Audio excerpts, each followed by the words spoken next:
ایک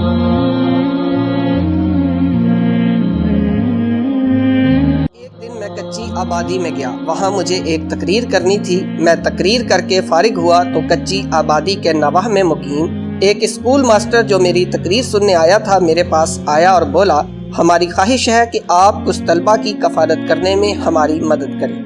میں نے استفسار کیا، تعجب ہے، کیا اسکول سرکاری اور ان میں تعلیم مفت نہیں؟ بالکل ایسا ہی ہے، لیکن ہم نے ان کے لیے یونیورسٹی میں پڑھائی کی ذمہ داری اٹھا رکھی ہے، اس نے جواباً کہا۔ اس پر میں نے کہا، یونیورسٹی کی حیثیت بھی تو وہی ہے، کیا وہ سرکاری نہیں؟ وہ تو طلبہ کے لیے وظائف بھی جاری کرتی ہے۔ آخر وہ بولا، میں آپ کو اصل بات بتاتا ہوں۔ ہمارے ہاں سیکنڈری اسکول سے بعض طالب علم ایسے بھی نکلتے ہیں جن کے حاصل کردہ نمبروں کا تناسب سالانہ امتحانات میں 99% سے کسی طرح کم نہیں ہوتا۔ چند ایک میں تو ذہانت و فطانت کا ایسا جوہر پایا جاتا ہے جو ایک امت میں تقسیم کر دیا جائے تو اس کے لیے بھی کافی۔ ایسا طالب علم اسکول کی تعلیم سے فراغت کے بعد شہر جا کر میڈیکل، انجینئرنگ، اسلامی قانون یا کمپیوٹر کے میدان میں اعلیٰ تعلیم کے حصول کا خواہاں ہوتا ہے، لیکن اس کا باپ اسے روک دیتا ہے اور کہتا ہے، بہت پڑھ لیا تم نے، اب آرام سے گھر بیٹھو اور بکریاں چرانے جایا کرو۔ کیا بکریاں چرانے؟ میں بے ساختہ چلایا۔ اس نے کہا، ہاں بکریاں چرانے، اور واقعی لڑکا تعلیم کا سلسلہ منقطع کر کے اپنے والد کے ساتھ بکریاں چرانی شروع کر دیتا ہے۔ نتیجتاً اس کی تمام صلاحیتیں اور مہارتیں اندر ہی اندر دم توڑ دیتی ہیں۔ سالہ سال یوں ہی گزر جاتے ہیں اور وہ بکریاں چراتا رہتا ہے۔ اس دوران شادی ہوتی ہے، بچے ہو جاتے ہیں جو اپنے والد کا طرز زندگی اپناتے ہیں اور بالآخر بکریاں ہی چراتے ہیں۔ اس گمبھیر مسئلے کا حل کیا ہے؟ آپ نے اس کے متعلق کیا سوچا ہے؟ میرا سوال تھا۔ وہ بولا، ہمارے پاس اس کا حل اس کے سوا کچھ نہیں کہ ہم اس کے باپ کو قائل کرنے کی کوشش کریں کہ وہ بکریاں چرانے کے لیے چند 100 روپے کے عوض جن کی ادائیگی کا ذمہ ہم اپنے سر لیتے ہیں کوئی ملازم رکھ لے، اور اس کا ہونہار بیٹا اپنی خداداد صلاحیتوں کو بڑھانے اور انہیں نکھارنے میں مصروف ہو جائے، نیز تعلیم مکمل ہونے تک ہم اس کے تمام اخراجات پورے کرتے رہیں۔ یہ کہہ کر ماسٹر چند ثانیے کے لیے خاموش ہوا اور سر جھکائے بیٹھا رہا، پھر یکایک بڑے پرجوش لہجے میں کہنے لگا، ایسا ہرگز نہیں ہونا چاہیے کہ افراد کار کی وہبی صلاحیتیں اور نفع بخش قابلیتیں ان کے سینوں میں ہی دب کر رہ جائیں اور وہ ساری عمر ان پر حسرت کی آہیں بھرتے رہیں۔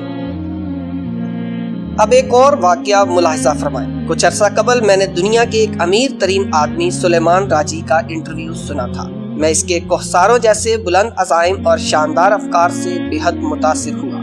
وہ بے پناہ جائیداد کا مالک ارب پتی انسان ہے۔ اس نے سینکڑوں مساجد تعمیر کی ہیں اور ہزاروں یتیم اور بے سہارا بچوں کی کفالت کا ذمہ اٹھا رکھا ہے۔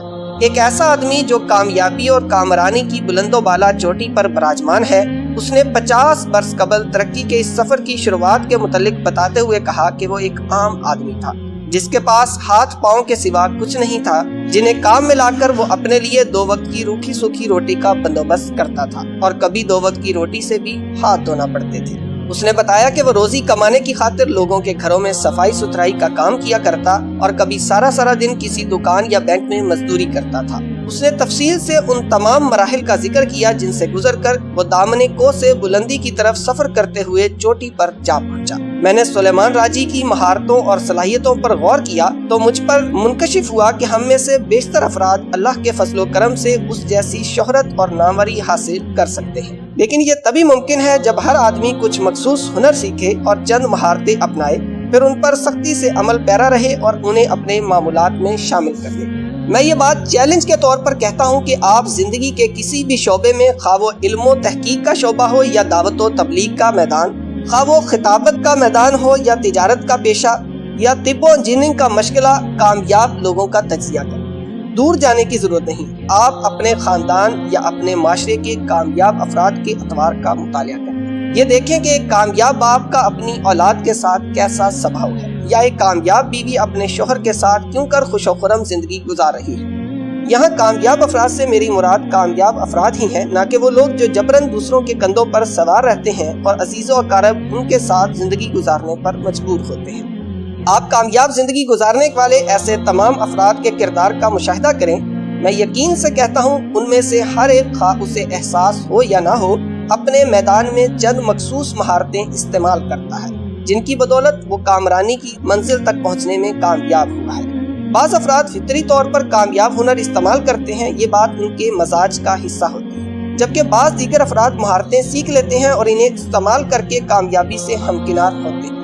آپ کے اندر بھی ایسی تخلیقی صلاحیتیں اور مہارتیں موجود ہیں جن کی بدولت آپ کامیاب بزنس مین، ذہین لیڈر، بے مثال خطیب، کامیاب شوہر یا خیرخواہ باپ بن سکتے ہیں، تو آج ہی انہیں بیدار کرنے کی کوشش کریں۔ بصورت دیگر یہ مہارتیں سیکھ لیں، کیونکہ یاد رکھیے کامیابی یہ ہرگز نہیں کہ آپ ان چیزوں کا سراغ لگائیں جنہیں دوسرے پسند کرتے ہیں، بلکہ کامیابی کا مطلب یہ ہے کہ آپ اپنے اندر ایسی مہارتیں پیدا کریں جن کی بدولت آپ لوگوں کی توجہ کا مرکز و محور بن جائیں۔ اللہ حافظ۔